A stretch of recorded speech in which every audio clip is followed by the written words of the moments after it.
Hi friends, welcome to my kitchen. இன்றைக்கி நம்ம கிச்சனில் ஒரு காரசாரமான இறால் தொக்கு எப்படி பண்ணலாங்கிறது தான் பார்க்க போகிறோம். இது உங்களுக்கு சாதம், சப்பாத்தி, தோசை எல்லாத்துக்குமே சூப்பர் காம்பினேஷனாக இருக்கும்.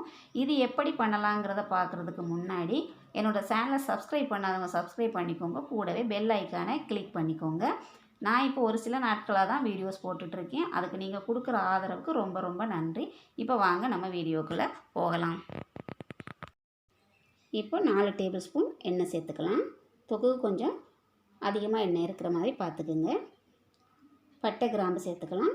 இது ஆப்ஷனல் தான், உங்களுக்கு விருப்பப்பட்டால் சேர்த்துக்குங்க. இப்போது 15 சின்ன வெங்காயம் எடுத்து வச்சுருக்கேன், அதையும் சேர்த்துக்கலாம். கூடவே ஒரு பெரிய வெங்காயத்தை சின்னதாக கட் பண்ணி வச்சுருக்கேன், அதையும் சேர்த்து வதக்கி விட்டுக்கலாம். ரெண்டுமே நம்ம சேர்த்து வதக்க போகிறோம்.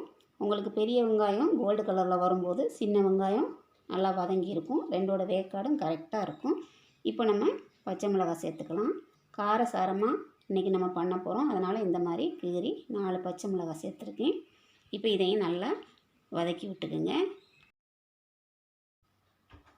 இந்த மாதிரி வெங்காயம் நல்லா வதங்கி வரணும். பெரிய வெங்காயம் நல்லா கோல்டு கலரில் வந்திருக்கு பாருங்கள். சின்ன வெங்காயமும் நல்லா வதங்கி வந்திருக்கு. இப்போது 3 மீடியம் சைஸ் தக்காளியை நம்ம சின்னதாக கட் பண்ணி அதையும் சேர்த்துக்கலாம். தொக்குக்கு நீங்கள் நல்லா பழுத்த தக்காளியாக பார்த்து வாங்கிக்கோங்க. எனக்கு இன்றைக்கி இந்த மாதிரி தான் கிடச்சிருக்கு. நல்லா வதக்கி விட்டுக்குங்க. தக்காளி சீக்கிரம் வதங்கிறதுக்காக நம்ம 2 நிமிஷம் மூடி போட்டுக்கலாம். தக்காளி இந்த மாதிரி நல்லா வதங்கி வரணும். நல்லா வதங்கி வந்ததுக்கப்புறம் நம்ம இந்த தொக்குக்கு தேவையான இஞ்சி பூண்டு பேஸ்ட்டை சேர்த்துக்கலாம். இந்த மாதிரி நான் இன்றைக்கி இடித்து சேர்த்துக்கிறேன். மிக்சியில் அரைக்கிறத விட இந்த மாதிரி இடித்து சேர்த்துக்கிட்டிங்கன்னா டேஸ்ட் ரொம்பவே சூப்பராக இருக்கும். நீங்கள் அடிகனமான பாத்திரத்தை எடுத்துக்கிட்டிங்கன்னா தக்காளி சேர்க்குறதுக்கு முன்னாடியே நீங்கள் இஞ்சி பூண்டு பேஸ்ட்டை சேர்த்து வதக்கிக்கலாம். லைட் வெயிட் பாத்திரமாக இருக்கும்போது இந்த மாதிரி தக்காளி வதங்கினதுக்கப்புறம் நீங்கள் இஞ்சி பூண்டு பேஸ்ட்டை சேர்த்துக்கோங்க. டேஸ்ட்டில் எந்த டிஃப்ரென்ஸுமே இருக்காது. இப்போ இஞ்சி பூண்டு வாசனை போகுந்தனே நம்ம கொஞ்சம் நேரம் விட்டுக்கலாம். இப்போ நம்ம மசாலாவை சேர்த்துக்கலாம். மஞ்சள் பொடி, கரம் மசாலா, கூடவே நம்ம சோம்பு பொடியையும் சேர்த்துக்கலாம். காரத்துக்கு ஏற்ற மாதிரி நம்ம வத்த பொடியும் தனியா பொடியும் சேர்த்துக்க போகிறோம். நான் இது வீட்டில் அரைச்சது, மிக்சியிலே நான் அரைச்சி எடுத்துக்கிட்டது. இது ரெண்டையும் நான் சேர்த்துக்கிறேன். சேர்த்து இந்த மசாலாவோட வாசனை போகுந்தனே நம்ம நல்லா மிக்ஸ் பண்ணி விட்டுக்கணும். இந்த மாதிரி நல்லா மிக்ஸ் பண்ணி விட்டுக்கோங்க. அப்போ தான் மசாலாவோட பச்சை வாசனையெல்லாம் போகும். அது வரையும் நம்ம நல்லா வதக்கி விட்டுக்குவோம்.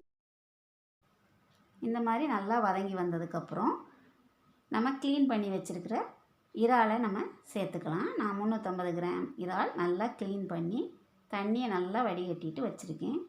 இப்போ இறாலும் இந்த மசாலாவும் நல்லா மிக்ஸ் ஆகிற மாதிரி பொறுமையாக இந்த மாதிரி மிக்ஸ் பண்ணி விட்டுக்குங்க.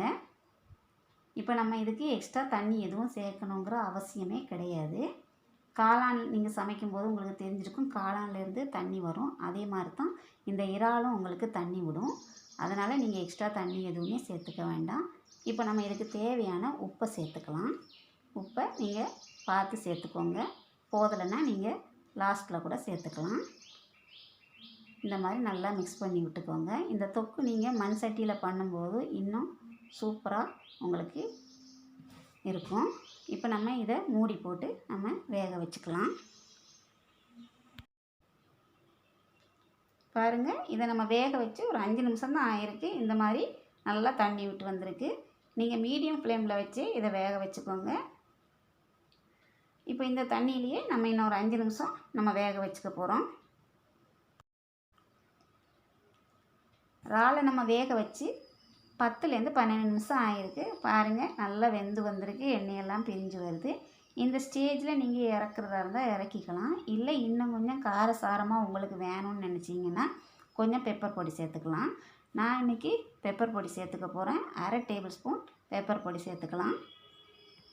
இந்த தொக்குக்கு பெப்பர் பொடி சேர்த்திங்கன்னா ரொம்பவே காரசாரமாக சூப்பராக இருக்கும். இந்த மாதிரி ஒரு தடவை நீங்கள் செஞ்சு பாருங்கள். இப்போ நம்ம பெப்பர் பொடியை நல்லா மிக்ஸ் பண்ணி ஒரு 2 நிமிஷம் நம்ம வச்சு இறக்கிக்கலாம். இந்த பெப்பர் சேர்த்ததுக்கப்புறம் பார்த்திங்கன்னா இந்த தொக்கோட வாசனை ரொம்பவே நல்லா வந்துக்கிட்டு இருக்குது. பச்சை மிளகா, மிளகு பொடி இதோட சூப்பர் காம்பினேஷனில் உங்களுக்கு தொக்கு ரொம்பவே காரசாரமாக இருக்கும். இதை நீங்கள் வீட்டில் மிஸ் பண்ணாமல் பண்ணி பாருங்கள். இப்போ இந்த ஸ்டேஜில் நீங்கள் கருவேப்பிலையை தூவிக்கலாம். பெப்பர் பொடி சேர்க்க இஷ்டம் இல்லைன்னா அதை நீங்கள் அவாய்ட் பண்ணிக்கலாம். இப்போ நம்மளோட தொக்கு ரெடி ஆயிடுச்சு.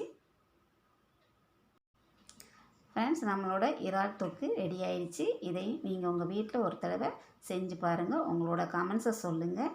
இதுவரையும் என்னோடய வீடியோவை பார்த்ததுக்கு ரொம்ப ரொம்ப நன்றி. லைக் பண்ணுங்கள், ஷேர் பண்ணுங்கள். இன்னொரு வீடியோவில் நான் உங்களை சந்திக்கிறேன். நன்றி, வணக்கம்.